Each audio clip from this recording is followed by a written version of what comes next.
All right. So sorry about our late start. Thank you all for coming. Just so you know, the panel we are at right now is the intersectionality of the body. There was a room change, so if anyone's trying to go to school in Prison Pipeline, that's on the second floor somewhere.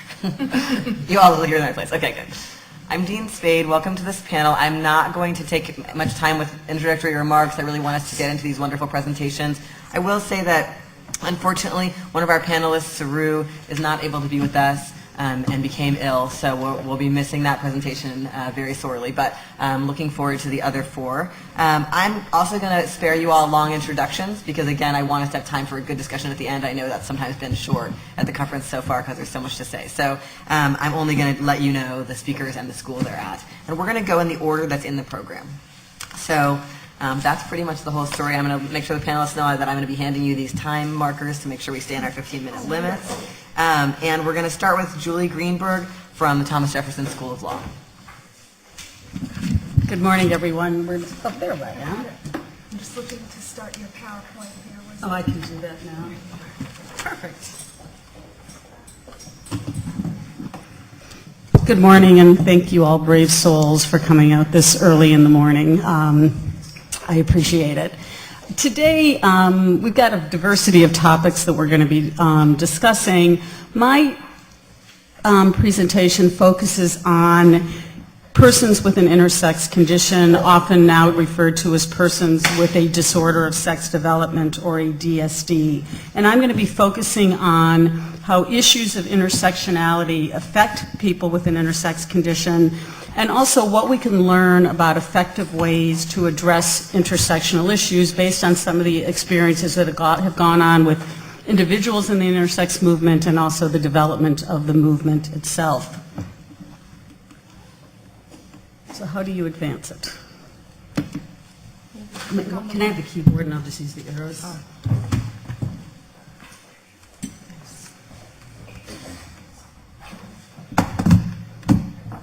There we go. For those of you who are not familiar with it, I'm just going to do like 30 seconds of Intersex 101.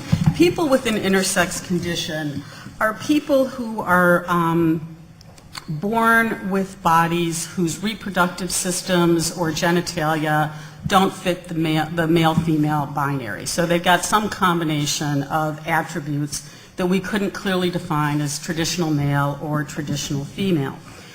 Right now, the current medical, social, and legal treatment of intersex persons brings up a number of fascinating issues related to intersectionality. I'm going to all day be going intersectionality. Related to issues of sex, gender, sexual orientation, disability, and race. These multiple intersections and the fact that the intersex movement is so much in its infancy compared to a lot of other social justice movements provides us a unique opportunity to explore some of the theoretical frameworks and practical arguments that we might want to be advancing in order to accomplish the major goals of the intersex movement. So before I start talking about intersectionality, I do want to talk about what are the major goals, because there's a lot of misinformation out there, and there's a lot of disagreement about not primary goals, but I think there's pretty unanimous agreement on what are the primary goals of the intersex movement. The major goal, everybody would say, is to end non-medically necessary surgeries on infants born with an intersex condition. A related goal to that, so it's really just as important, is to end the stigma and the shame and the secrecy that has become associated with intersexuality and often leads to medical interventions. When we look at the reasons why doctors want to perform these surgeries and why parents consent to these surgeries, it relates to sex and gender presumptions, sexual orientation presumptions, disability presumptions, and in some ways, maybe even race presumptions. With sex and gender presumptions, the traditional treatment has been modified a bit, but still, to a large extent, it's based upon the sex presumption that children and adults need to fit a male-female norm, and that it would be awful for a child to grow up with the stigma of an unusual body or an atypical body. So they perform surgery so girls don't have a clitoris that's too large for what a girl should have. They perform surgeries. A number of girls are born with gonads, testicles inside their abdominal cavity that are not harmful, and some recent research indicates that it may actually be beneficial if you leave the testicles in the body, but they remove them because it's incongruent for a girl, somebody being raised as a girl, to have testicles inside of their body. And finally, that boys need to have a penis that is adequate so they can stand while urinating. That still seems to be this really big thing, and never having stood while urinating, squatted a lot, but it's just, I don't understand the importance, but that's still a very important factor. There's also a lot of sexual orientation presumptions that go into the traditional medical treatment. There's the presumption that all girls are going to want to have a vagina that's capable of having intercourse with a man. There is a presumption that all men are going to want to have intercourse and be able to have a penis that is capable of being inserted in a vagina. And to a large extent, this is anecdotal evidence, but talking to people who work in the field, parents, one of their first questions after they're told that they have a child with an intersex condition, one of the first questions is, what will the child's sexual orientation be? And that, who knows how much that actually ends up influencing their choice of treatment, but that is a very common question. There's also issues of disability that arise. Most, not all, but most intersex conditions do not create any medical risk, any physical risk for the children at all. Some do and need to be addressed, but most do not. But despite the fact that these children are not disabled in any way from leading a fully functional life, the current protocol looks at them as disabled, so they're perceived as disabled and in need of fixing. So doctors will perform surgeries on these infants that have the potential of causing very significant harm. Infections, urinary tract infections, scarring, most importantly, inability to experience orgasm or difficulty experiencing orgasm, and in some cases, only a few, but in some cases also sterility. And so they're taking what they consider to be disabled bodies, which are really not disabled bodies, and turning them into disabled bodies. And I will tell you, there's some interesting stuff going on in the movement right now. Doctors are performing these procedures that lead to sterility without court order. In California, where there's a very strong statute on you must have a court order to sterilize somebody who isn't capable of consenting themselves. And doctors are performing these, and their legal advisors at the hospitals are just beginning to find out, and they're going, they're doing what? It's like they never even thought, that we need to get any type of legal intervention into these types of issues. So most of my talk is going to focus on the sex, sexual orientation, and disability issues, but I want to mention also race issues too. Most people don't think about issues related to intersexuality relating to race. But a recent story illustrates that some race issues may be at play as well. A lot of you may have heard the story last summer of the runner from South Africa, Caster Semenya. Most people are nodding. So Caster Semenya was born in South Africa, raised in a rural, tiny, tiny village, no electricity, running water, very sheltered life. And she has an intersex condition. We don't know what it is, and I'm not going to speculate on what it is. But she was raised in an area that has a very clear gender divide. There are specific roles for men and specific roles for women, but she was able to grow up and be treated as a woman, and her sex was not questioned by the members of her community, which do have a very, well-defined definition of male and female. She became a world-class runner. And when she participated in the World Championships, she won by a lot. And after that, runners from other teams challenged her ability to participate as a woman. Comments like, for me, she's not a woman, she's a man, just look at her. And in 18, this poor girl, who came from a very sheltered environment, international headlines day after day after day that were pretty obnoxious. Things like, and I actually don't have it on mine, but you can read, the tests show Castor Semenya is a woman and a man. You know, it's like, or most of the headlines use the term hermaphrodite, which is not a nice term. It's not an accepted term. And so, you know, this is an 18-year-old from a sheltered environment is now international headlines with everybody speculating on what her genitalia look like. Most people in the West wrote about it as an issue of sex or gender. But a number of African writers said, you know, there's some racism going on here as well, because, and I'm not going to opine on it, there have been a number of white runners that have also been challenged with intersex conditions. So she's not the only one, but a lot of people wrote about it as it's because she may meet the African norm of beauty, but she doesn't meet the Western white norm of beauty, and maybe she wouldn't have been challenged in the way that she was. And this is a cover from the South African magazine, which is You, which I assume is like the equivalent of Us or People or whatever. And, you know, when I saw this magazine cover, it was kind of horrifying. This is a woman who never dresses femininely, but somebody felt compelled, I don't know if it was her or her coach, who said, you know, let's put this on, you know, so the makeup and the jewelry and the hair in order to prove to everybody she is a woman.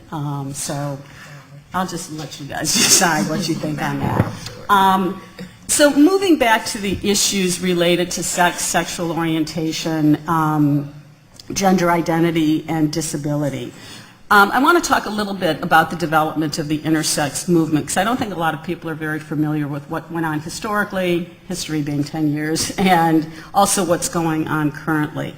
The intersex movement began, like a lot of social justice movements, as an identity movement. They linked up with the LGBT movements, tried to link up with the feminist movement, and started to develop as an intersex movement. You know, they called themselves hermaphrodites with attitude, identified as, some people, as an intersex identity. They actively sought out feminists to support the movement. In particular, they sought out feminists who really focused on female genital cutting as it's practiced in African and Asian cultures, and said, look, it's the same thing. They're doing the exact same surgeries, but it's Western doctors doing it. Would you include our issues with your issues? Resounding no. So feminists said, no, we're not going to challenge Western medicine. What's going on with you has nothing to do with the feminist movement, despite the fact, as I said earlier, most of the surgeries are being performed because of these sex presumptions that feminists would latch onto. You know, a girl has to look a certain way or be a certain way, but they didn't want to take on intersex people in their movement. Different experience with the lesbian, gay, and transgender communities. So kind of the opposite phenomenon, where the LGBT community was happy to embrace intersexuals, happy to add an I onto their names, but there's been a number of problems there as it's developed. In the beginning, intersex activists really wanted to be involved. They tipped their hat to the transsexual movement and said, you know, we're building on what transsexuals have so successfully done, and gays and lesbians as well. But now there's this kind of unease, because a lot of organizations are adding an I to the organization name, but they don't even know why they're adding it. You know, like when I talk to people and I say, so what intersex concerns are you addressing?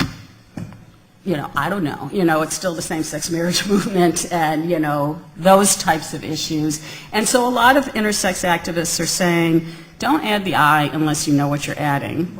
And don't add the I unless not only do you know what you're adding, but start putting our issues front and center, because they're very different from your issues. And so I think more and more people are getting educated about what are the intersex issues and how are they different from the LGBT issues. So it's kind of an open future to see what's going to happen. But a number of intersex activists have said, let's move away from identity movements and instead start looking at it as a critical disability issue. And let's join forces, instead of with the gay and lesbian and feminist movements, let's join forces with the critical disability movement. because they think that's the most effective way to end the surgeries on these infants. A lot is because when the intersex movement first started, they fought with doctors. They said some really nasty things about doctors, and then they recognized, but doctors are the ones who have first access to the parents. Doctors are the ones, to a large extent, are going to control the outcome, and it doesn't do a lot of good to fight if they're not going to listen to what you're saying. So a portion of the movement has moved to let's form alliances with doctors, let's use medical terminology, and has started to transition the terminology from intersex to DSD, disorder of sex development. That's been largely an American movement. It's not as popular in other places in the world, but this is kind of how the U.S. movement is going. This has also been a bit controversial, with other members of the intersex community saying, I don't want to be called disordered. I don't like being, viewed as disordered.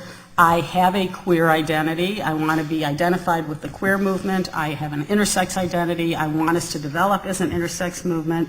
And just say, don't make me disabled. And then the argument is, which is still an open question, what will end the surgeries?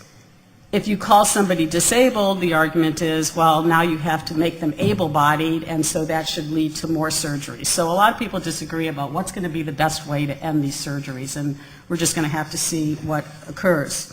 Okay, and I will wrap up. So the bottom line is a few people are just starting to write about trying to educate people about the critical disability movement, where you don't focus on the body, but you focus instead on society's inability to accept bodies that are different. But a lot of people in the intersex movement aren't familiar with critical disability theory, and so they're just having a knee-jerk reaction of, no, don't call me disabled.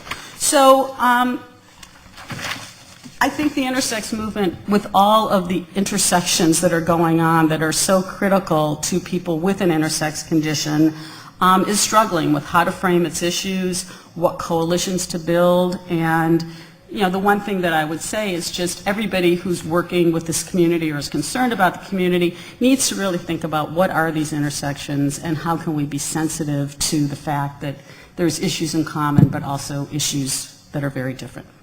Thank you.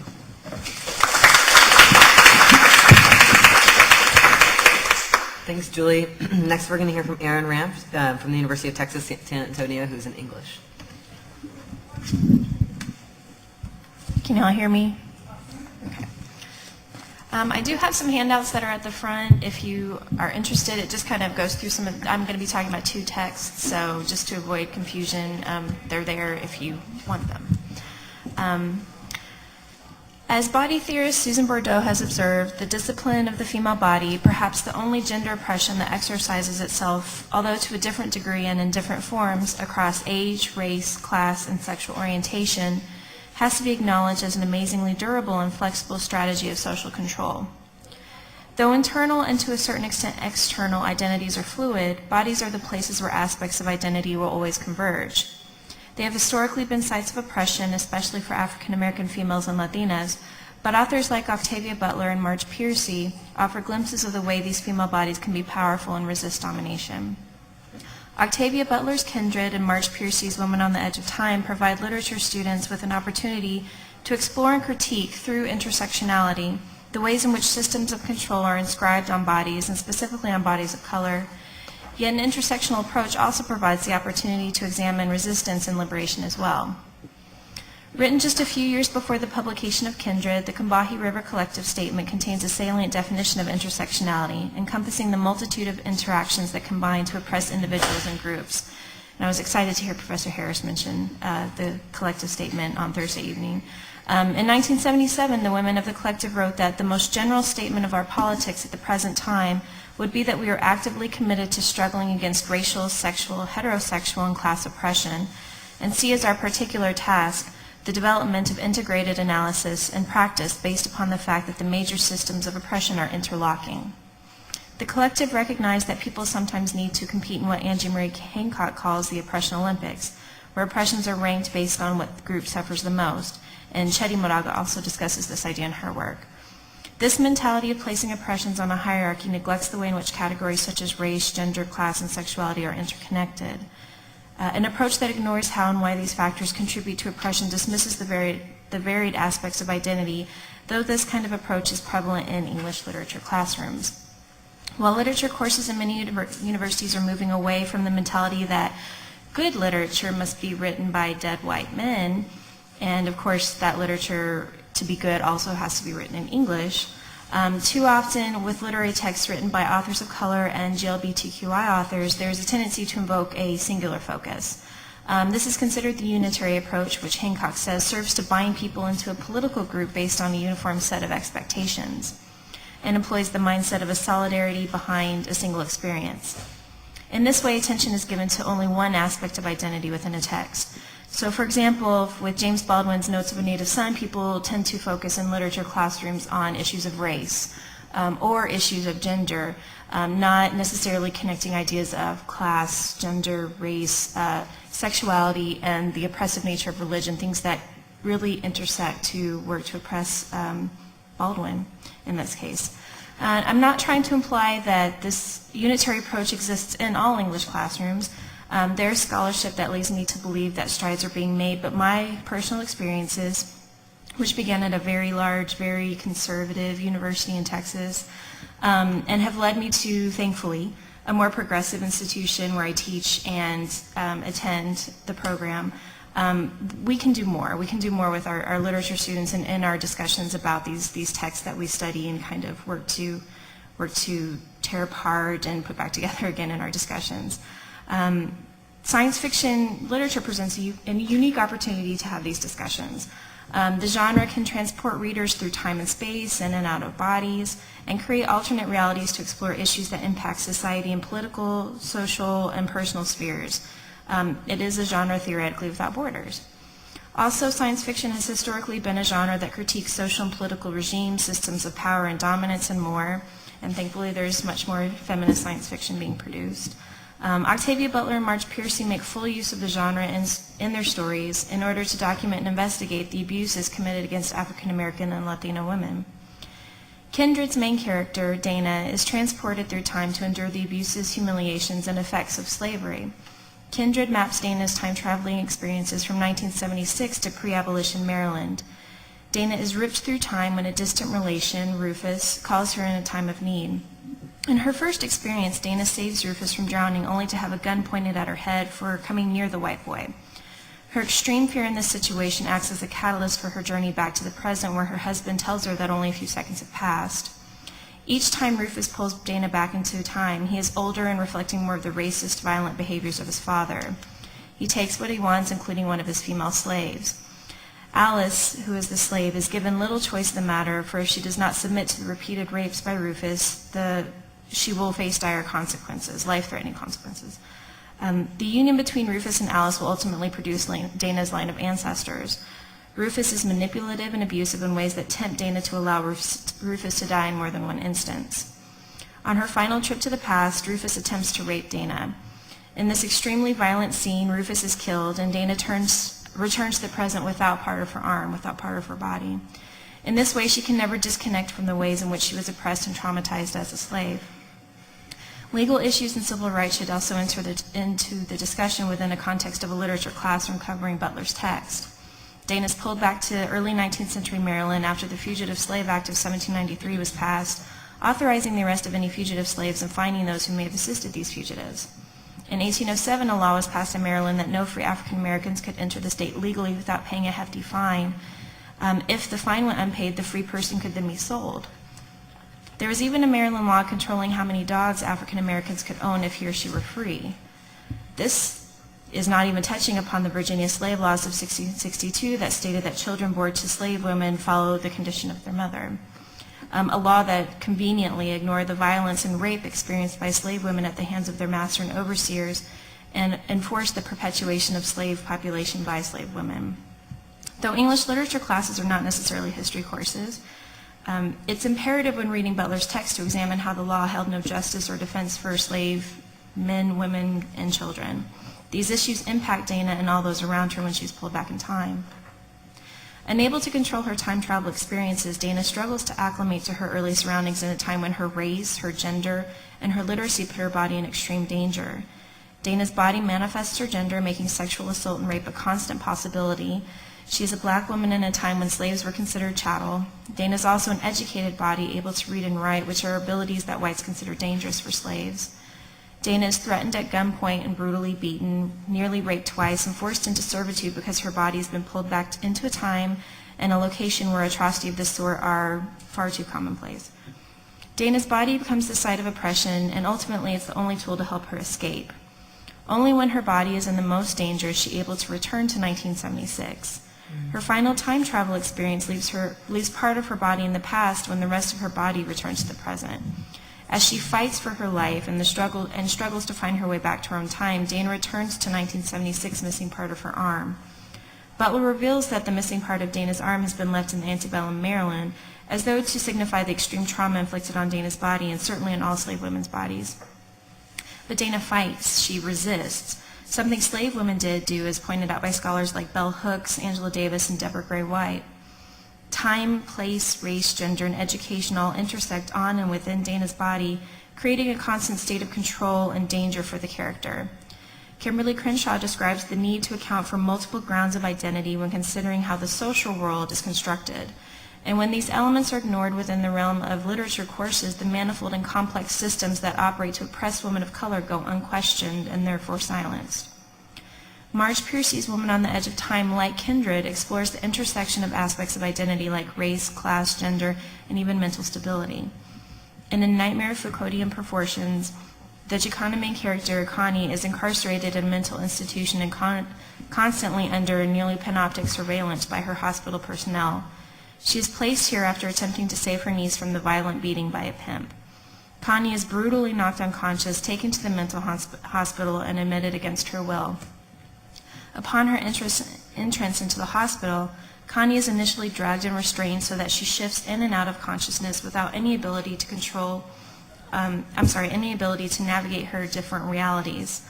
As though sent to save Connie from the haze of drugs forced upon her, Luciente, an androgynous figure from the future, visits Connie in the hospital. With Luciente's assistance, Connie summons the ability to mentally travel through time into the future. This process Piercy, through Luciente, calls interseeing and in-knowing. Because Connie does not physically cross the border between present and future time, she only sees and knows what is like in Mattapoisett, Luciente's home, while her body corporeally remains in the hospital. Mattapoisett, as the evidence of visions through Connie's interseeing, functions as a commune where individuals equally share in the labor production to diminish the ecological damage of past generations. In addition to the appearance of natural surroundings in the commune, Connie becomes fascinated with the culture of the people and their relationships with one another. Luciente explains the reality in Mattapoisett for individuals to have numerous sweet friends or lovers. Breaking with current societal conceptions of heteronormativity, Luciente informs Connie that sweet friends are not confined strictly to male-female relationships because love and desire are emotions without boundaries. This shocks Connie, a self-defined Chicana who often reminisces about the stifling aspects of her patriarchal upbringing. In Connie's experiences, men are encouraged to be macho and provide for their families, and women are the counterpart to this as submissive homemakers and mothers. Relationships are singular and only exist between men and women. The matter becomes more complex for Connie to interpret and understand because gender norms and roles are virtually non-existent in Mattapoisett. Children are developed in a clinical environment with the intervention of science and technology independent of women's bodies, and the community requires at least 3 people to act as co-mothers. Men and women alike are called co-mothers and required to raise children together. In addition to this familial system, Piercy has also constructed a linguistic system that works to eliminate the gendered binary of language. Pronouns like her and him, traditionally marked for gender, are replaced with per, P-E-R. Connie begins to question her own assumptions and social constructions of identity in categories such as gender. Although Connie is intrigued by all she sees and learns in Mattapoisett, shifting her ideas about sexuality and identity, the situation in her own reality becomes more dire as the hospital seeks to use her as a test subject in experimental brain surgery. Those chosen for the surgery include a gay man, another woman of color, and those considered too mentally far gone for standard mental health treatment. These aspects of the novel should be explored in literature classes so that the conversation does not overlook how bodies throughout history have been oppressed because they've been characterized as different or deviant.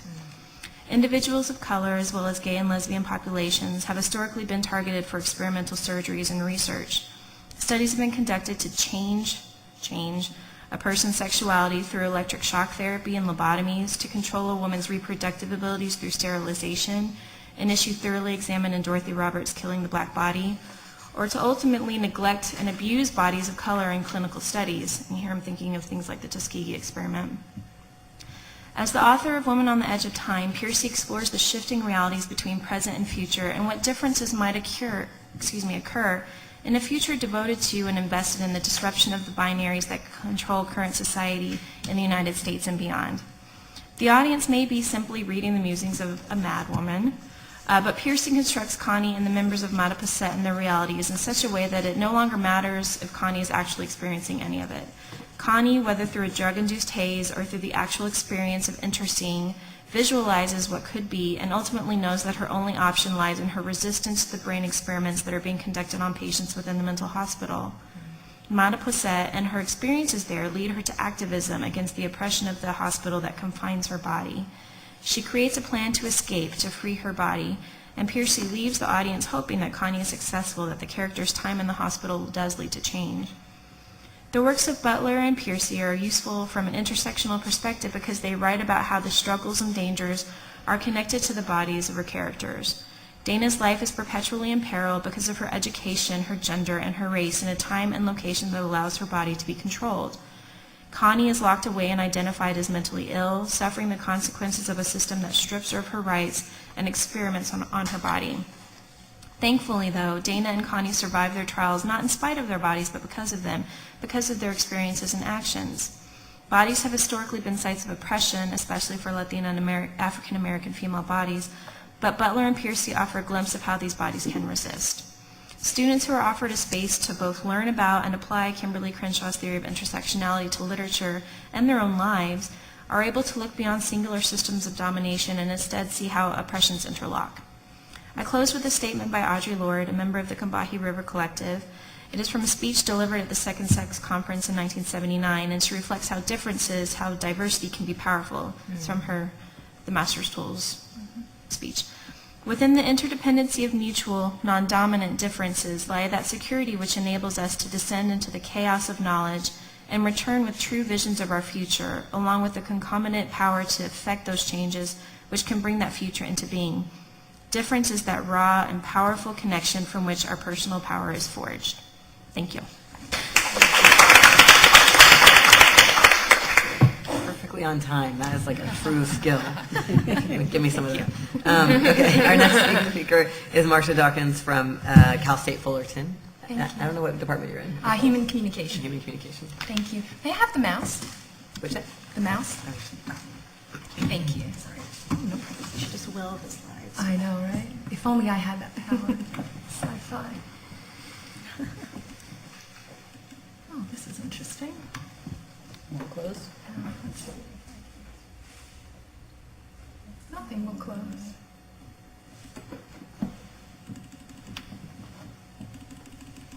Have I done something? Can you go to File and close it? Maybe, maybe so up there.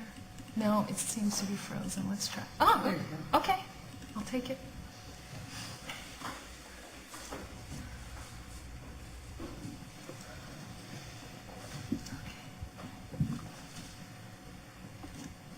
Okay, there we go.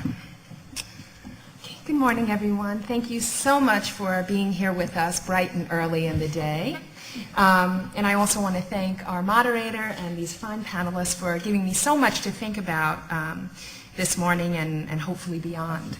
The story I bring to you today is the story of Ellen and William Craft, and I've called it the Craft of Passing. And I hope to engage in discussion with you now and certainly later about how intersectionality works as we have already constructed it, but also as this ironic force that can help us think about how we communicate today about race, gender, sexuality, disability, and all of the other aspects of identity that come into play, particularly in a moment of the census taking. So I'd like to start in that moment, in our present moment, and tell you how I was drawn to this story. in addition to having a lifetime, of questions being posed at myself and my family in terms of what racial identity is and where we fall within whatever those lines are, the question, what are you, or who are you, or what substance are you made up of, has become pretty much something that needs to be addressed. I'm currently in a debate on the Huffington Post with Dr. Michelle Elam of Stanford University about how to actually answer this question of race and ethnicity on the census, and so it's getting kind of heated, so I invite you to check it out. So that's the first thing. The second thing is to think about what passing means and to create an updated intellectual approach for dealing with this issue. And then finally, I want to talk to you about why I think intersectionality and irony are key tools to aid our understanding of these issues, and also how these issues of identity, particularly racial identity, and then how it can be used to talk about other aspects of identity, can give us a different understanding of irony and intersectionality together. So I have some images that I hope will prompt discussion as we continue. The first is from 1993's special issue of Time magazine. I call this, one of the first cases of virtual and digital mixing. So for me, this is the beginning of Mixed Race 2.0. And what was posed here for us many years ago was the question of whether we are moving to a post-racial society. And after the turn of the century, Leon Winter in American Skin, Popular Culture, Big Business, and the End of White America asserts that the United States has reached a post-racial moment where everyone and everything is mixed.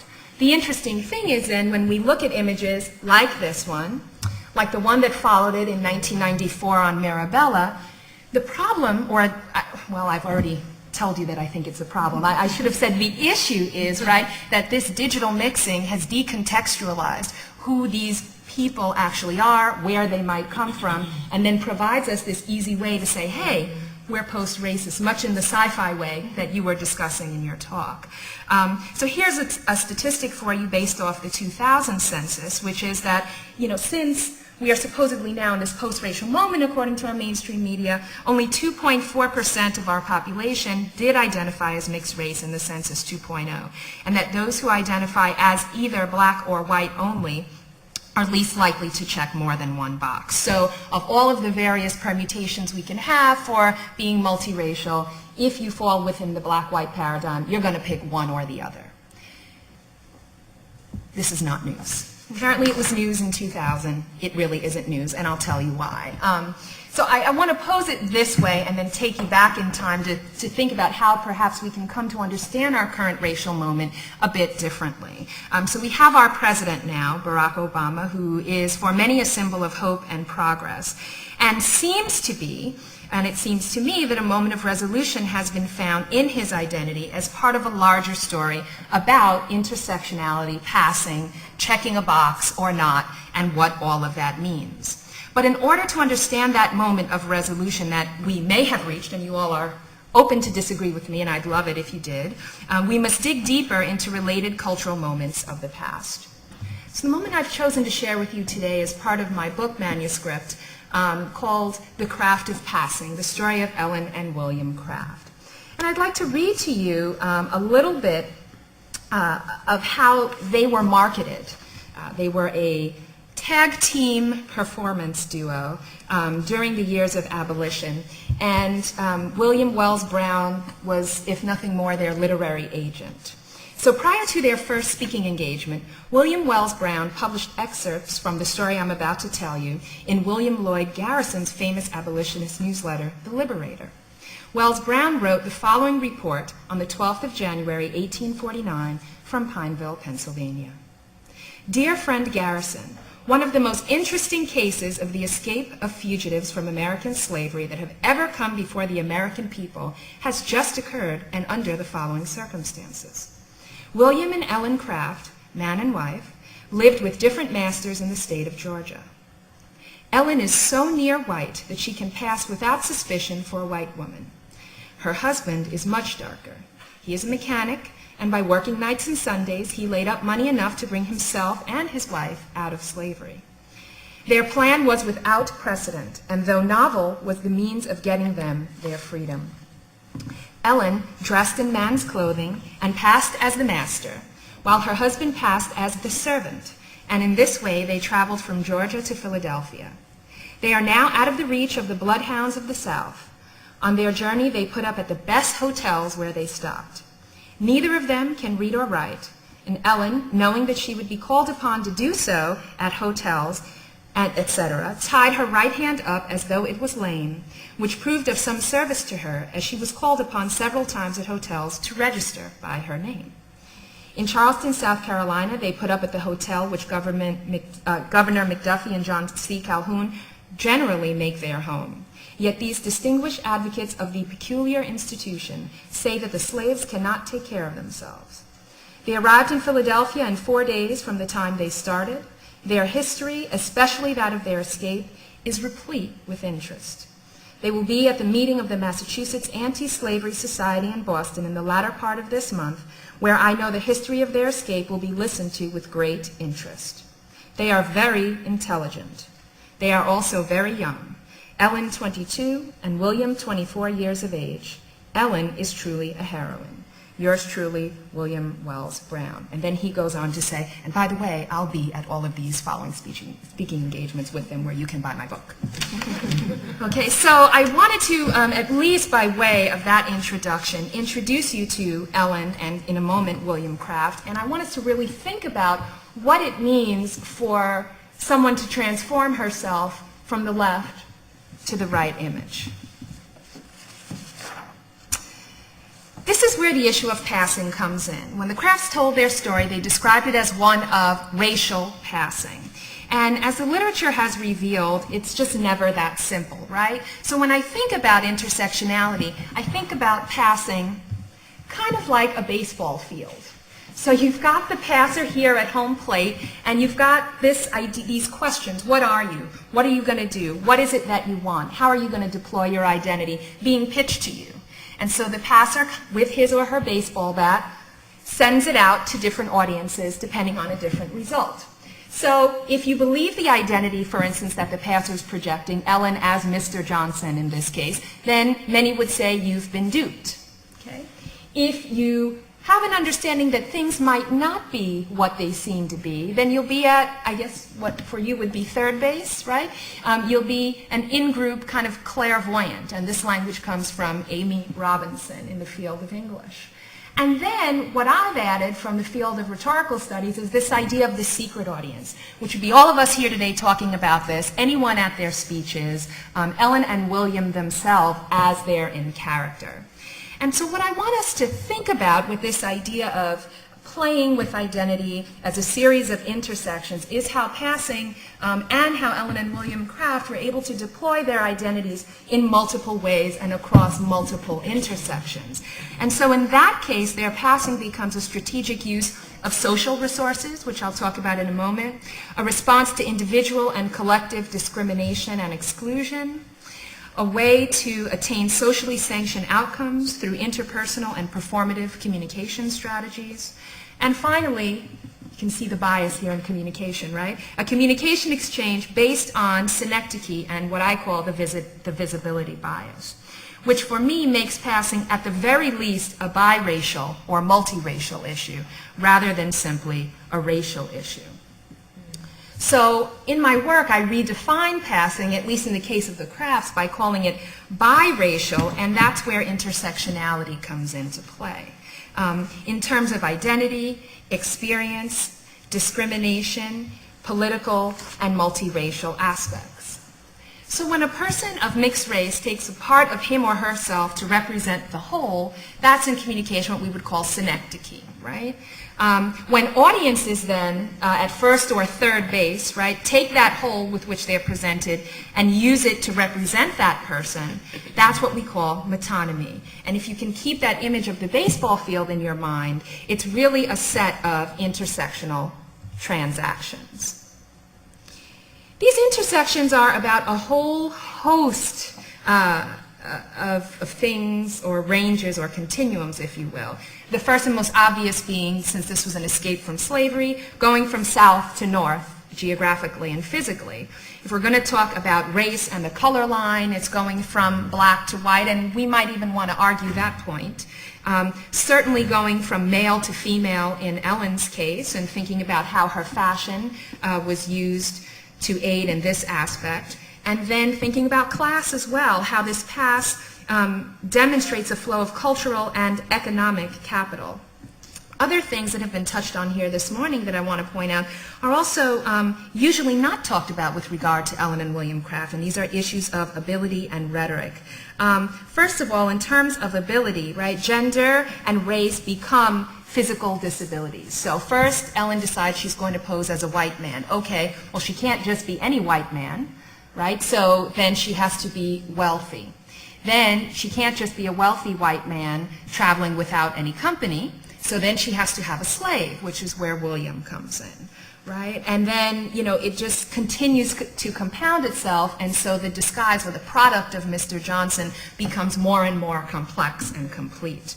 So it's this whole motion, if you will, of substitution, concealment, and revelation at different moments that really make this story powerful. So moving from intersectionality to these ironies, you've got this act of passing as an ironic combination of intersections. And the purpose here is to expose a bunch of assumptions that are going on at the time and are still very much plaguing us. One, that race exists, is biological, fixed, and in your blood.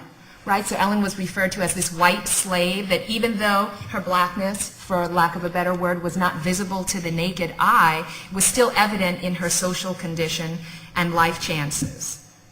The other is that the apparent and actual truth have to go in line, okay, and that social order can be changed through intersectionality and irony. So this purpose then is to expose the hypocrisy of isms, right, and between actual and apparent meaning. So when we think about Mr. Johnson as physically and socially disabled, it becomes really interesting because this idea of, you know, not being able to use his arm, as they refer to him in character, right, is hiding the illiteracy, is also hiding the disability of enslavement, social class, is also hiding what is considered the disability of race and gender for Ellen in that case. And then the ironic turn is that it shows that Mr. Johnson, or that identity, is socially disabled because he cannot have and enjoy the privileges he holds without the subjugation of other people groups, and identities. So there are implications then both in their passing and in its retelling. The first is obviously freedom for the enslaved who labored but did not receive benefits. And one irony and a bit of tragedy to this story is that though greatly challenged, white supremacy and patriarchy emerged relatively unscathed. And so you see then in terms of intersectionality how Ellen, as being multiracial, is both valued in many ways, particularly within the enslavement context, for her ability to produce children, and then devalued because later she was not allowed to tell her own story. So she would just get on the stage, they'd put the picture of Mr. Johnson up, they'd have it on coins, they'd sell that as a product to raise money for the abolitionist cause, and she would just basically be there silent, getting audiences to think about their own whiteness. I'll tell you about that in a second. All right. This is William, and I just want to say that he can't be ignored either, and if I had more time, I would talk about the intersection of William and Ellen's marriage, issues of sexuality, and mixed race marriage questions that their union brings up. In terms of implications for this, I want us to think about how, may I finish my sentence? Okay. How intersectionality, she said stop now. Intersectionality reveals a continuum that adds depth and complexity to encounters, that allows us then to think about passing as not just racial, right, but how we can enter into it on racial grounds and then see all of these other identity intersections that need to be played out. And it's for whatever reason we want to talk about passing in terms of race only, and I think Ellen and William and many others who are taking the census right now would ask us to think differently. Thank you very much. I actually I'm don't just gonna give well you- sitting down, so I'm going to take a few liberties if you all don't know. I'm just going to introduce you just so you have the same. So our last speaker is Cherie Faulkner from Emory American Studies. And I also want to make a correction, just that I use male pronouns, and I know we're in a space where we want to make sure people are respected. So I just wanted to make that correction. So We Cherie. focus on this. I apologize. No, go ahead, I'm sorry. Go Oh, ahead. no, I just introduced you. Oh, thank you. And I'm going to pass these a long way, if that's okay. Yes, Oh, yeah. okay, I apologize. I just don't do very well sitting down. So a couple of different things I want you to know. The title of this presentation is The Biggest Loser, Critical Race Feminism and American Broadcast Media. I also don't do very well in terms of presenting, but teaching is something that I feel a little bit more comfortable with. So what I want to talk to you all about today is this idea that critical race feminism really needs to directly take on the media. And I think if you look at a number of different texts, you'll find that there's streams. Like we talk about the way that media frames cases. We talk about the way that media silences.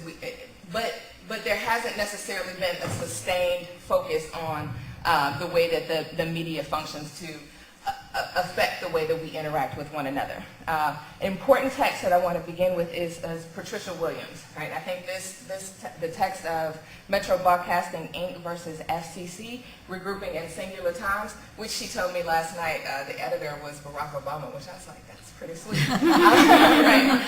She said it was really, really, really good. But I want to start with this quote to kind of get us rooted a little bit. It says, participation in ownership of anything, but most particularly of broadcast stations or other tools of mass communication, is the gateway to our greatest power as Americans. Ownership enables one not merely to sell to others or to offer oneself to the call of the market. It also provides the opportunity to propagate oneself in the marketplace of cultural images. Participation in the privileges of ownership thus involves more than the power to manipulate property itself. It lends an ability to express oneself through property as an instrument of one's interest. And I'm going to skip a little bit. It says the property of the communication industry is all about the production of ideas, images, and cultural representation, but it also selectively silences even as it creates. Okay, so what I want to talk to you all about today is the way that obesity gets framed in broadcast television. And I'm going to show you a few clips from news programs and talk shows, and then I'm going to show you a clip from The Biggest Loser. So really quick, I just want to kind of bring us into the room really quick. The delicate issue of weight. Even if you consider yourself fit and trim, you probably know someone who isn't. Indeed, the federal government claims that a staggering 2/3 of Americans are overweight, 1/3 of them obese, and so a divide.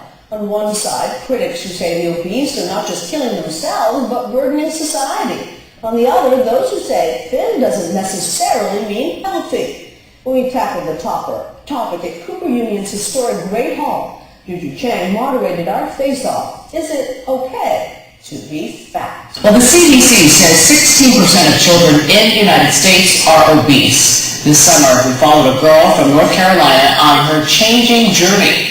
CBS News correspondent Priya David has the story. Tiffany King is a popular 12-year-old, but behind her lighthearted demeanor is an empty ache. Tiffany's father died 5 years ago in an automobile accident. She says talking about the loss was too hard, so she found comfort another way. By eating, you just think that you don't have anybody to talk to, so basically I turn to food. Okay, so what I want to do is kind of give you a range of different things that's happening. The first piece was from ABC Nightline, and that happened maybe a month ago. And the thing that I think is really interesting to note is that the way that it's framed, the norm gets established very quickly. Fit and trim is the norm, right? So you don't get any statistics on how many people are fit and trim, right? And then again, the question is it okay to be fat? So we've already determined that we don't even need to tackle the idea that fit and trim might not necessarily go together, right? That's just what it is. Everybody needs to focus their attention on, whether it's okay to be fat. Now, they have this series called Face Off, right? And so they bring these 4 folks in to talk about it. And very interestingly, all of the panelists are white women, right? So initially, It's a gender issue. Regardless of if it's even in the discussion, it's a gender issue. The second part that happens is white women stand in for kind of all women. And so the range is kind of a clean conversation. We are simply talking about weight. So you have the people, there's one representative who is thin, but she feels like all the people in her family are overweight. And so she's all about, you all are burdening society. Actually, this is a problem for me. I used to be fat, but now I'm thin. And so she's able to speak from experience, hey, fat people are having some issues, and I'm telling you, you just don't understand it. And the other side is the fat acceptance, folks. So a size 12 model who is like the plus size rave on some levels and had been dealing with anorexia, but now she's saying, accept that this is what your body looks like. And then there's one other person who says that because of dieting back and forth, that she is now really a big woman, and that's what it is, but it's because of the dieting that her body looks the way that it is. No conversation about the fact that race is not, no conversation about whiteness, right, very clearly. The other thing the other show that I want to bring into here, and does everybody know who Oprah Winfrey is? I had to ask a question. Have you heard of Nightline? Okay. Have you heard of CBS News Story, Good Morning America?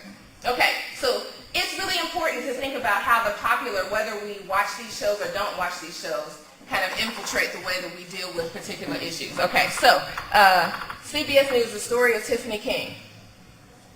This part is really interesting because a black female is at the center of the story. And on some levels, it seems like, yeah, if you knew the statistics and they actually talked about her race in the story, you would find out that black girls represent the highest prevalence of obesity of all children, right? And so her representation is really important, and the fact that she's a black girl is really important, does not necessarily get talked about, okay?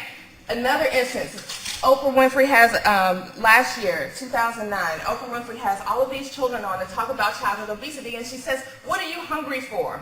And they say, I'm hungry for a stable role model. I'm hungry for, the abuse in my house to stop. I'm hungry for, people to just love me for who I am. And she says, okay, Dr. Oz is going to teach you how to read food labels. Seriously, how to read food labels, how to do portion control. Right? And we're going to talk about Dr. Zinchenko, I believe. Eat this, not that. Oh, yeah. Right. So the book is very popular.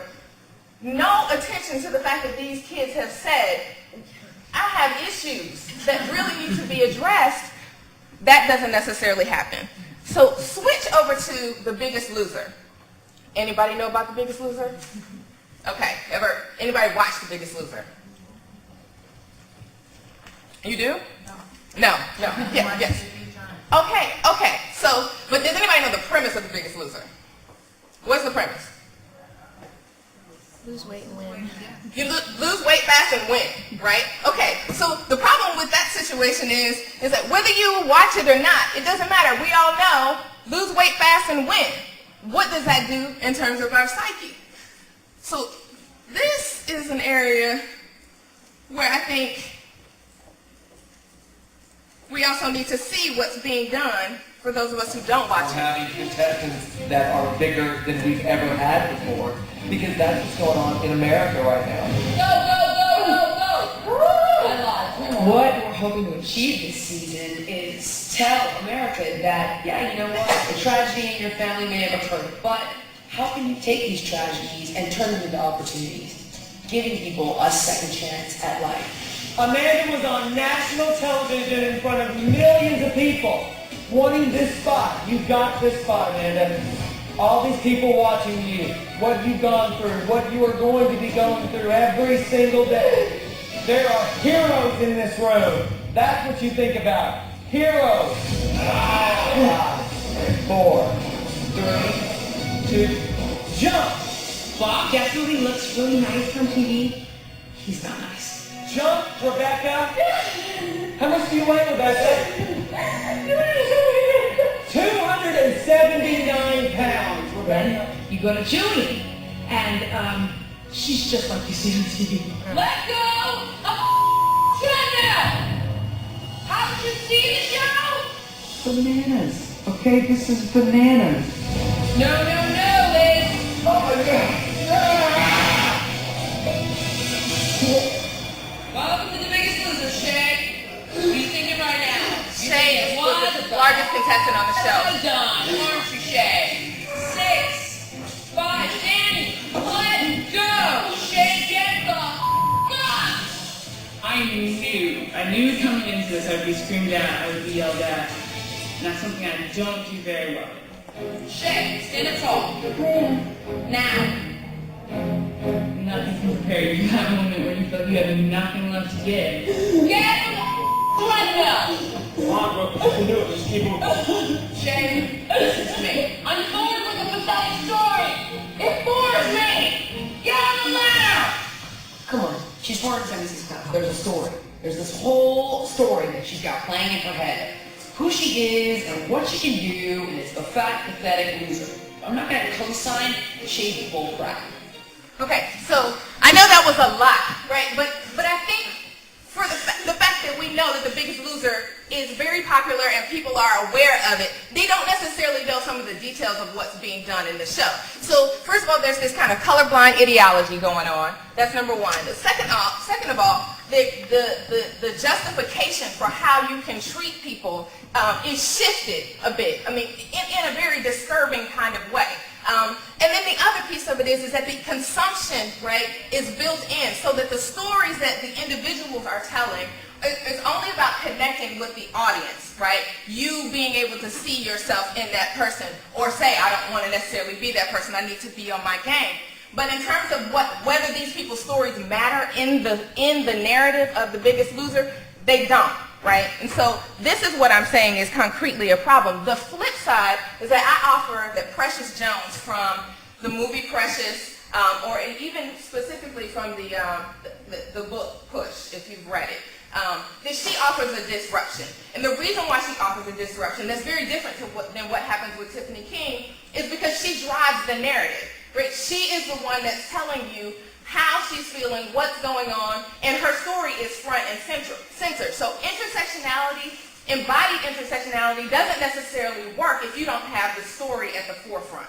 Okay, so in Precious's situation, you find out that, you may look at her and say, okay, I have all of these readings of what your body has going on. Your sexuality, I know what the deal is. You're lazy, I can figure it all out. But if you get the details of her story, you find out that she's illiterate.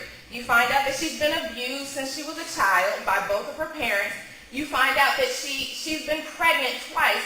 And so it illuminates the fact that obesity is not just a basic visual culture issue. It is a conversation about what is going on in people's lives. And so what happens to bodies if you've been pregnant? Let's ask the question about pregnancy. I haven't heard anybody talk about pregnancy as it relates to obesity in bodies.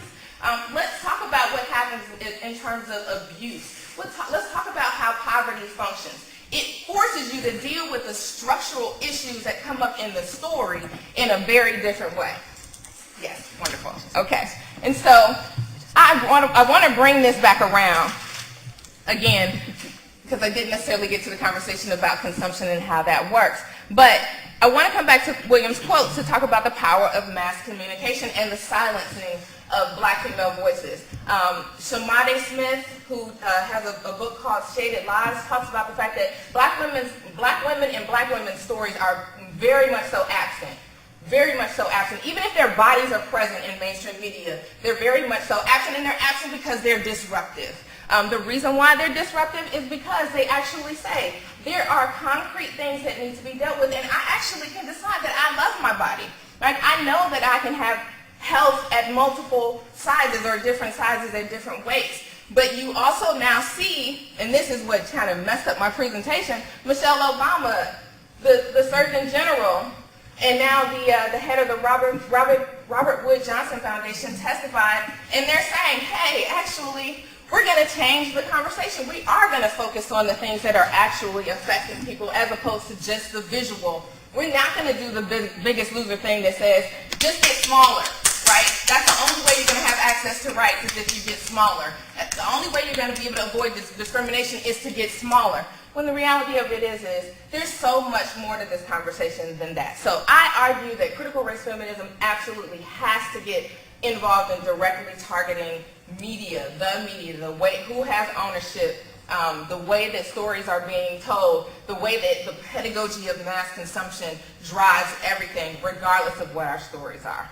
So I'll leave with that.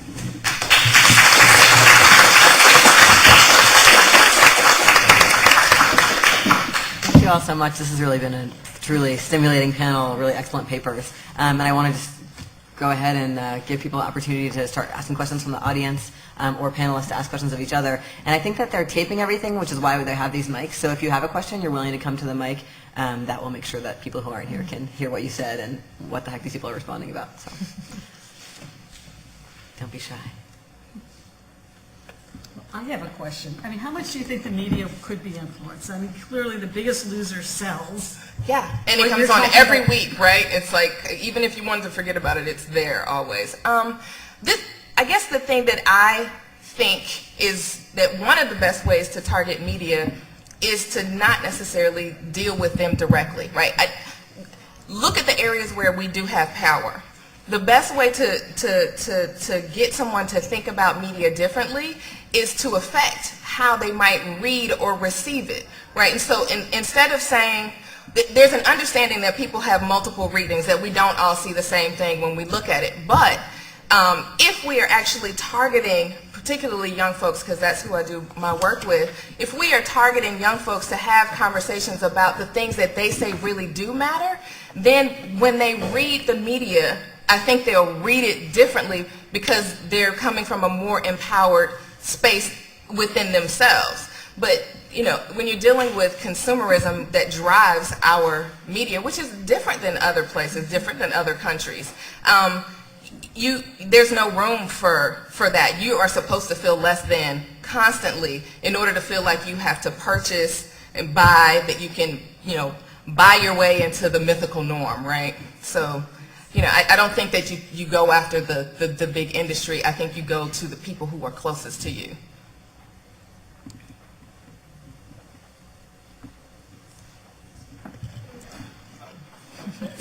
Thank you for doing that. So I have a question relating to the intersex discussion, and you mentioned that DSM, I forgot what it stands for, but it's basically a disorder, and that that's part of what the definition is. And I was wondering, in the intersex community, for people who are pushing for that labeling as having a medical disorder, if it's kind of similar to some issues in the transgender community where some people like the term gender identity disorder, because within the law, when you're litigating, sexual orientation isn't recognized in like employment discrimination, but if you don't conform to sex stereotypes, then that is recognized, and having this perceived disorder that you don't have control over sometimes is more convincing. So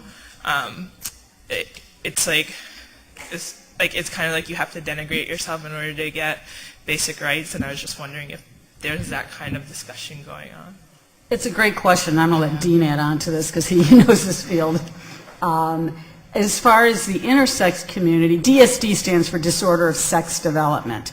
And it's not the same issue as what's going on with gender identity disorder, because the intersex movement is starting to use the law a bit, but a very tiny bit, to change practices, whereas the transgender community uses the law a lot to change practices. And I do think there will be some lawsuits down the road. There are some that are brewing that I'm aware of, but most intersex people don't suffer the same type of discrimination that transsexuals suffer. It's just totally different issues. So yes, there is one employment discrimination case involving an intersex person, whereas there's dozens and dozens of them involving people who are transgender. So I don't think that adding intersex as a disability will help advance the kinds of legal claims that are eventually going to be made. But the current DSM-5 that they now have out for, people are from the Diagnostic and Statistical Manual that is for psychological disorders is in the process of being revised. And this is one of the sections that's being revised. And they have included intersex in there. And we're starting to talk about what exactly is that going to mean for both children and adults. And the conversations are just starting because it just went out for commentary a couple weeks ago. Yeah, I mean, I guess I'll just, I want to respond to that, and I also want to add sort of the intersectional dimension that often gets left out of the conversation since we're here, and since that's what I'm interested in anyway. So I think in case people aren't familiar with what you're asking, right, there's this ongoing debate in trans communities about the fact that gender identity disorder is still listed as a diagnostic criteria in the DSM, and people talk about how in the 70s homosexuality was taken out of that document, and it was sort of, the idea was it was no longer seen as an illness, but instead seen as a sort of another way people could be, right? And that gender identity disorder remains in the DSM, and there's debate around whether it should be taken out because we should be able to understand trans people as part of, sort of the variety of people that exist, or whether it should be, there's some arguments that it should be left in because one of the claims that trans people are sometimes making is that we want access to trans-related health care, which is often denied through either public or private health insurance programs, and so having a diagnosis perhaps is the way to get that, even though there are also models that various critical theorists have offered around, like using models like pregnancy, where pregnancy isn't necessarily seen as an illness, yet it's just seen as sort of one of the things bodies do, yet you can get health insurance for coverage. Granted, we all know that there's a whole history of pregnancy discrimination that's still ongoing, and the pregnancy is pathologized. But nonetheless, the notion that there could be variations in gendered body embodiments that are both can receive health care that's covered and not necessarily pathologized as illness. So that's a dilemma. But I think that sort of the other piece of it that Julie brought in was that one knee-jerk response that some trans people have to the existence of gender identity disorder is, oh, I don't, or to the use of disability law claims in some trans cases when gender identity is not covered, as you mentioned, is that, oh, I don't want to be considered disabled. And then there's been a response to that within critical disability studies. Hey, like, what does that mean to sort of reify the idea that disability is pathologized instead of that what disability describes is a world in which there are artificial barriers to people with various bodily and mental differences. And so sort of what does it mean to miss that piece?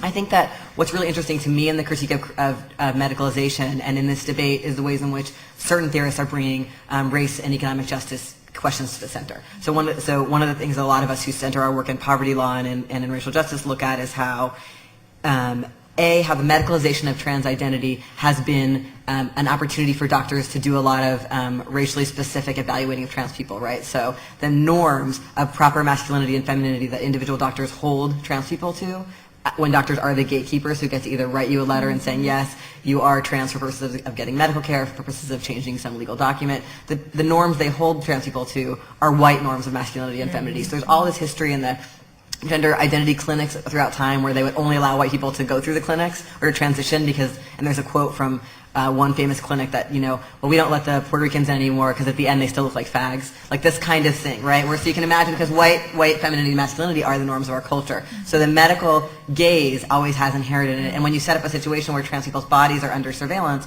and doctors are these gatekeepers, that's going to redound to the detriment of everybody who's not a white, upper class, professional, et cetera, trans person, right? And so there's that piece of it. And the other piece of it is really looking at, does having the medical diagnosis get trans health care for the people in the most need, when in our culture, the people in the most need don't have any health care. Right. And so even in states like California where Medicaid covers trans health care, the way that the Medicaid reimbursement works basically functions so that nobody can actually get it, right? So there's lots and lots of ways in which Medicaid is a defunct system that harms people of color communities primarily, and other low-income communities. And so looking at, okay, if we could get out of the fantasy of what law is supposed to do for us, right, and what medicine is supposed to do for us, and look at who it's always harmed, and your presentation is really right on with this. How could we think about solving problems of trans access to healthcare, trans access to ID and other basic things that we need to live that are caught up in these medical standards, if we centered trans people of color and trans low-income people and trans people with disabilities in that conversation, we would identify the problems differently and we identify the paths to success differently. So that's what a lot of the more interesting, I think, critical intersectional scholarship on these issues is doing. If it interests you, there's a really great article by Pooja Gehi and Gabriel Arkless about trans people on Medicaid that kind of goes through all these different intersecting harms from law that particularly are focused on the bodies of low-income trans people and trans people who've been incarcerated. So that may be useful. Sorry for speaking so long, but Does that address? Yeah. Right. who else has got a question?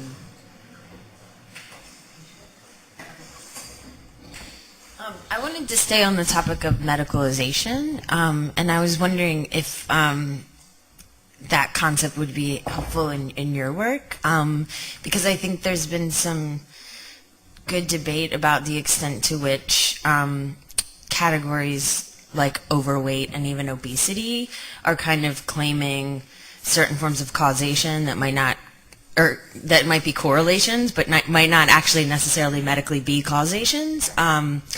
And it has to do with all of the intersectional factors and like things like heart disease and all of these things, right? Like they correlate sometimes with different weights, right? But that, you know, scientifically, whatever. So I was thinking during Julie Greenberg, your presentation, in both of these, I was thinking about the problem of medicalization and the way that norms are functioning, and in particular, the way that it's this sort of norm at this point to say that like old school forms of biological racism, eugenics, these things were pseudoscience, which I think is kind of giving an indication that we can have some sort of pure science, right, that isn't embedded in norms. And so I don't know if you have something to say about that. It seems like maybe you do. But so anyway, I was just thinking about that kind of science, pseudoscience, and how medicalization is so like wrapped up in all of these things. And relatedly, this question of strategy, because I worry that in a lot of, especially academic contexts, where we have these conversations about like strategy and rights and these things. I'm thinking about Audre Lorde's uses of anger, right? I think there's a way in which people's anger at injustice gets mollified because we say it's not strategic to tell doctors that they've mutilated you, right? And it's not maybe strategic, but it might actually be true and real and something that people have a right to say about what's happened to their bodies, right? So, yeah, I don't know. It's a lot of stuff. Sorry. Do you want to go first? Sure. Go ahead. Okay. Well, I think the first thing that I want to say is that I'm not an expert, right, as it relates to obesity, but I do see it as something that is just, it's pervasive. It's being talked about everywhere. But I think it's important to talk about the intersections of medicine and money, right? Because on some levels, the conversations that we get about medicine, particularly through media, it's about selling certain things and not other things. So those silences are major. Like the story has to be crafted through. Like you saw they talked about CDC data at the opening of the CBS News clip, but they only talk about certain parts of the data that establish this as a universal issue. They didn't talk about the details of race and gender, and even the problems of how they separate race and gender, and then separate bodies by gender, and then race them just for the purposes of comparison in the CDC data. So there's so many layers of the medicalization issue, right? That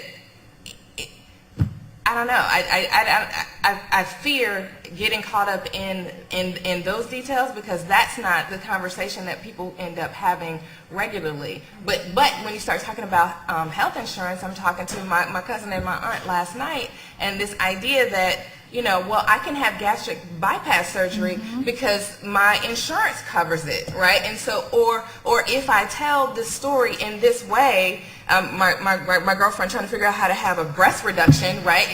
If I tell the story in this way, then I can get my doctor to fill out a form that'll allow me to be able to have my insurance cover this procedure. There's all of these crazy dances that people end up having to do.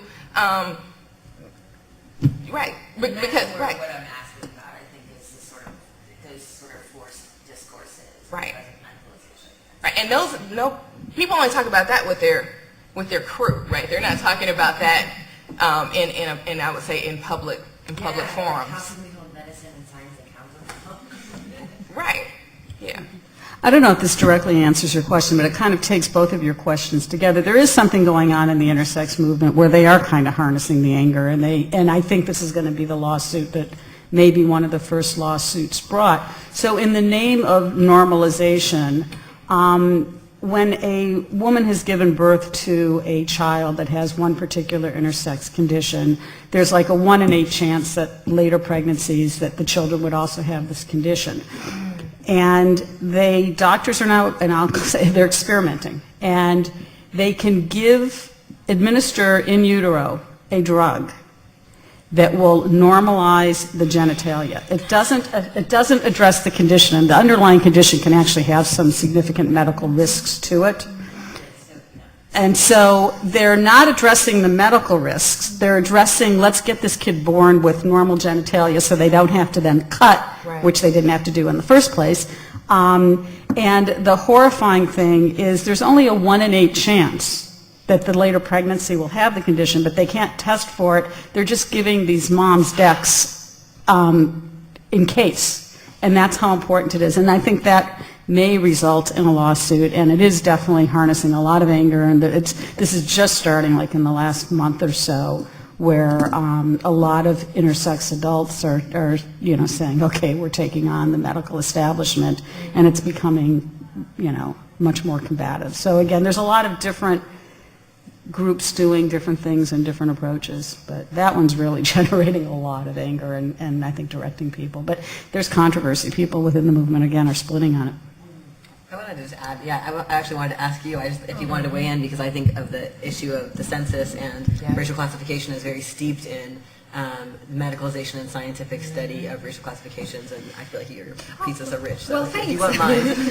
Well, I was thinking one thing in regard to the questions, as well as both comments that have been rightly made, with regard to the issue of obesity as a discourse. I kept thinking as you were presenting about these commercials for, I think it's cholesterol medication. It has these super thin, sexy, always white people, very athletic, and then like they drop dead in the middle of the commercial. It's like thin does not equal healthy, but then they're selling you a cholesterol pill, right?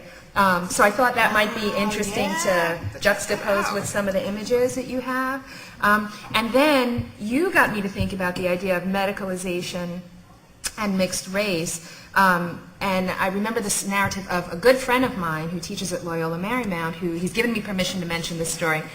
He is half African American, half Japanese, and had a prostate cancer scare when he turned 41 a few years ago.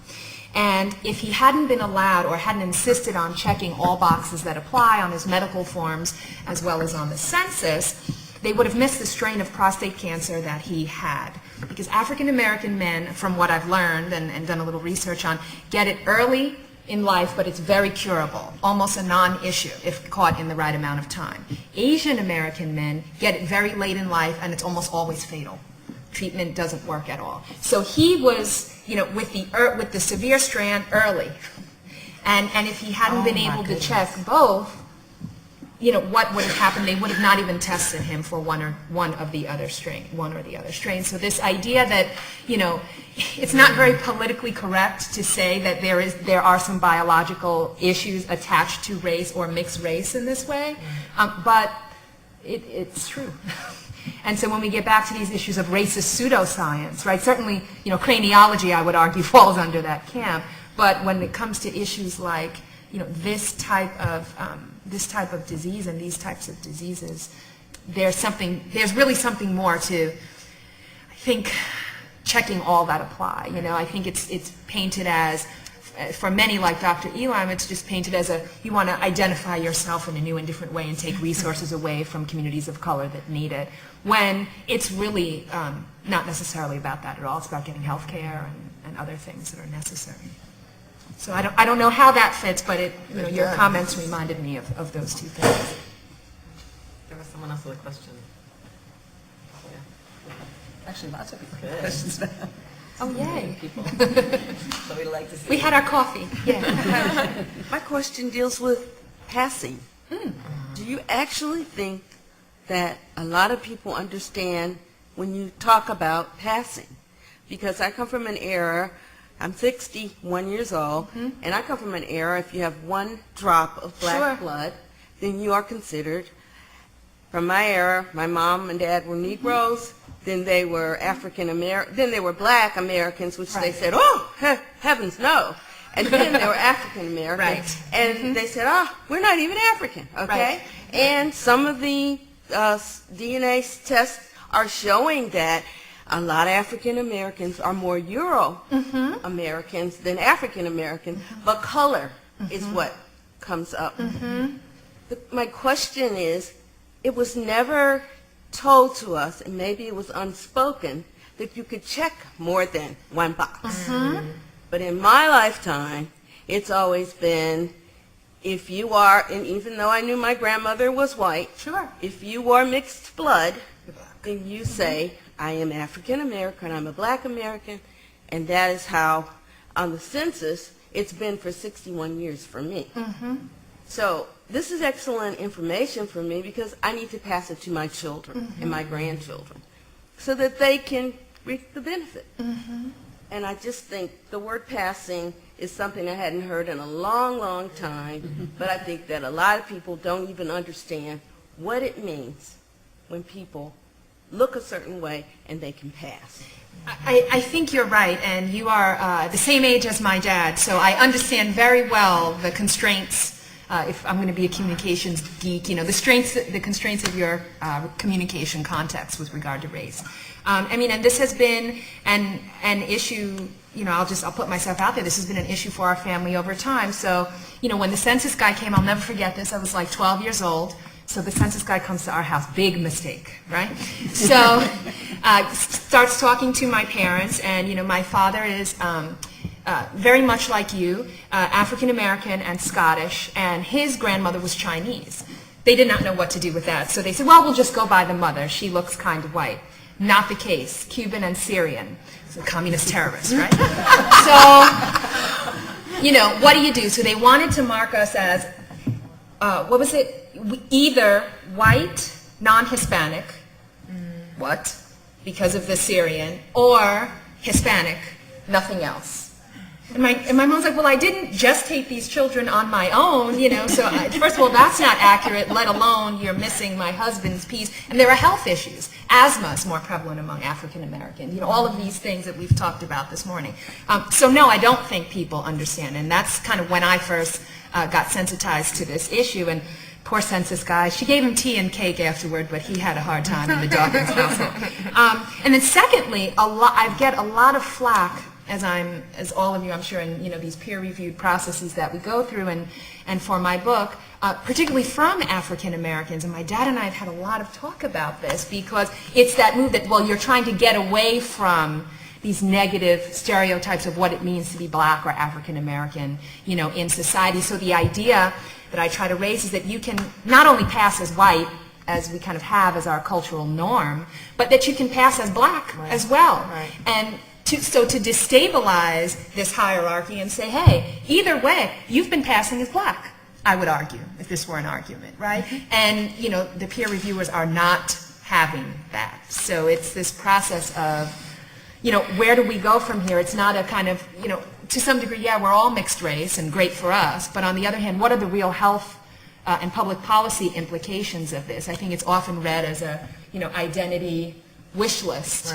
And, you know, what's my joke that I always tell to my students? If it were an identity wish list, I would have been Native American and Jewish, so I could, you know, get as many reparations and opportunities as possible. And they laugh, right? But that's very serious if we're going to play that game. And I know it's not PC to say such a thing, but we have to be able to have those kind of conversations in order to get to the real deal. So this idea that we're post-race, post-gender, post-feminist, post, you know, becomes then really interesting. And one thing that's coming out, I think, for all of us that I heard, but yet none of us mentioned it, and I rarely hear it mentioned, is the intersection of all of our issues with age. As I talk more and more to my students, and then back to new media and all these things that are being talked about, you know, they really see things differently. And for them, this idea of post-race is really a marker that maybe we can not ignore the past, but read race in a different way to address issues that are of concern to the youth. Whereas my dad and people of his generation are seeing it almost as, well, to say post-race is really, you're saying pre-civil rights. You just want everyone to be white and everyone to pass. So it's this issue of age that I think we're all talking about that doesn't get addressed in the discourse. Can I add one thing to this? In law, there was before the change in the census around how people could mark their race, there was a pretty healthy debate in a set of law reviews about what does it mean to allow people to check multiple categories. And part of what was being debated was not whether or not there are multiracial people, but whether or not what is it that we actually are trying to have the government count. That's and right. So one of the debates was, well, even if people have been living in black communities that have been targeted for police violence, have been targeted to not have proper hospitals, all these things, even if those people have European blood, they're being treated through the category that is based on the one-drop rule, because that's how racism works in our culture. So if we're trying to use the census to allocate resources looking at the need of certain communities, we wouldn't want to miss anything in terms of the fact that people who are seen as black by our culture, not as individuals even necessarily, but in their communities, what schools they got to go to, et cetera. And so one of the questions that a lot of my research is about how we use gender markers on various government documents, et cetera. And one of the questions that's come to me through this, which really reminds me of what you were saying about prostate cancer, is how can we recognize that all these categories are incredibly problematic, they don't capture us, they have problematic regulatory elements, they are based in racist ideas, sexist ideas, et cetera. How can we recognize that and still recognize that we want the government to do certain things? So for example, I might understand that there are health consequences that we associate right now with gender. So we say, oh, people who are marked as F on their documents might be more likely to get, let's say, uterine cancer, even though we know that not all people with Fs have uteruses, and not all people with M's don't have uteruses. So could we stop using gender and race as proxies in certain situations, but in other situations where they actually are proxies for things like harm, use them. So like I got for remedial efforts. So like I'm a strong believer in affirmative action, for example. I really do believe people experience broad-based population-level exclusion from, for example, the UC system, and we need affirmative action to cure that. And so I guess one of my questions is I think we need to be doing a very fine-tuned analysis about when and how we want different counting. It's not always about self-identity. It's often about trajectories of harm that have harmed populations, and if we're looking at population-based distributions of life chances, that's one of the questions. Yeah, you want to have. Yeah, I actually think that's an interesting way to come back around to, I'm sorry, tell me your name again. Me? Yes. Erin. Science fiction. Octavia Butler, specifically, and I was talking about her yesterday with somebody else, but when we talk about age and we talk about how young people are socialized into figuring out how to read people based on these categories, where is the space for thinking about that whole concept of another world is possible in science fiction, I would argue. And so I think that that what you're talking about in terms of making sure that we have intersectional analysis in literature courses, that we center very different stories, and that science fiction offers an opportunity to do that. My ability to think about the difference in the way that we use difference in Audre Lorde, right, and how she really urges us to use it as an opportunity, right? And it's not about tolerance, but it's an opportunity to see and think about things different, and also form solidarity, right? In real ways. How that looks when you read it in Audre Lorde, you're like, that sounds really great. That sounds really great. But Octavia Butler gives you an opportunity to see what it plays out. It's messy. It's not you come in this, pretend like you don't see anything, pretend like you don't understand the differences or whatever. You come into this space and you agree to be vulnerable. You agree to say the really messed up things that you're maybe going to say, and to stay when somebody tells you that it's messed up, right? And you go through this process of figuring out how you depend on one another or are accountable to other people, and that these markers that we focus on are not what's the word? That they're not actually supportive of what it is that we all want to do for ourselves. And so, I'm sorry, Well, no, I think it's really helpful to kind of bring that into the discussion, because these texts, so often in literature courses, it's, okay, the text, let's talk about the text, let's not really, the author, the author's there, but you don't want to bring yourself into it. But there is that movement that says, we have to have these discussions about ourselves and how we interact with the text. And, especially at the school I'm teaching at right now and attending, it is, we have to connect ourselves. And so when we have these discussions, that talk about different aspects of identity and what we can actually do to create change, transformation, the students start to recognize aspects of themselves in what they're reading, aspects of what they, can do in order to lead to change. And so when we read Octavia Butler, when we read, Nalo Hopkinson, we read these feminist science fiction texts, I bring in the Audre Lorde and I bring in these kinds of things because I'm going, what we're seeing in these texts is not, it's not, in this bubble. It has to connect with what we're seeing in these feminist theories and, these ideas that are really effective, outside of this classroom. And they are not used to bringing themselves into the text. And I can't remember what panel was talking about this. How can we have these discussions that bring students in and have them reflected? How can they, have that, their identities, how can they see their identities and then work through, aspects of their own, problems with their own identities, or having those discussions. And science fiction offers that. Yeah, it's messy, right. And Octavia Butler and these authors are showing those kinds of things. And the issues that, science fiction reflects what we're facing today. It's reflective of the culture. So thanks for connecting it. I just wanted to follow up on the media, a question about the media and your comments. I'm sitting back there listening to it, and I think, well, this applies to race issues and gender issues, but it applies to a whole range of political and society issues, how the media controls that, and how we see a little bit of the story, and the story is much more complex. And so I'm just fantasizing a bit about how a program like The Biggest Losers, like I've seen it about twice, and I thought, yeah, that's enough for me, I get it, that's how that program runs. But I thought, God, wouldn't it be an interesting program if they had someone who, like the young people you spoke about that were on the Oprah program, and they address those issues about what they're hungry about. So they're fighting instead of the woman just telling her, keep pushing, she says, look, I know you've got other issues. I know those issues are of primary importance, but your weight is not going to address those issues. You need to do this now. And they cut away to a section where they start addressing those issues, and those people say, look, the reason I really have lost 50 pounds is not only because I went up that treadmill, but because I started feeling whole, and these are the issues, and this program has, it would just have so much more depth. Right. I'm just wondering if people are approaching the media sailing. But that doesn't sell products, right? I mean, if you look behind the scenes, it really is a calorie-free products. Well, right, but the Rodale Inc. is about media products, health media products, right? So that's one connection. NBC is the distributor, and I think it's called Lavelle Inc. They do kind of the writing of the programming, how the competition is going to work, and that sort of thing. So the stories, again, it's just about connecting with you. It's not about addressing their issues, because ultimately you feeling whole is not the goal.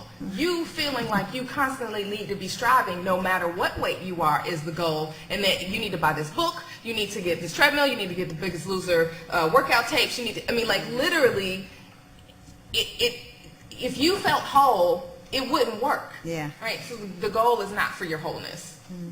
I also recommend to people, there's a new anthology out called The Fat Studies Reader, which is a really useful book for thinking about some of the reasons why I think the broader questions that are hard to ask about what's wrong with The Biggest Loser. This might be a helpful book. Do you have a question? If I could just ask something that, in the more general question, are there people who are there groups, I've been in Australia for 30 years, so are there groups here that are pursuing journalism, like either certain industry sectors, journalists themselves, or civil society groups who are saying, look, the current journalism isn't working for our society.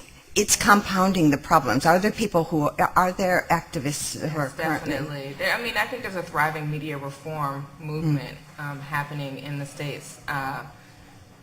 But again, the question is, if I think you kind of have to do both and, but if people just target all their energy on trying to shift the media, I think it comes back to the conversation you have. People figure out ways to maneuver within the systems that are already there, and unfortunately, they might get privileges from being able to shift again and to pass and to look a particular way, but it doesn't necessarily change the overarching system. I think it's hard. I do apologize because it's 10:15 and I promised we wouldn't go over because the plenary starts in 15 minutes in this room. So if you don't mind bringing your questions to the panel live, and I'm really sorry you didn't get to ask on the mic, but thank you so much to the panel and to everyone for coming so early in the morning. It was really great.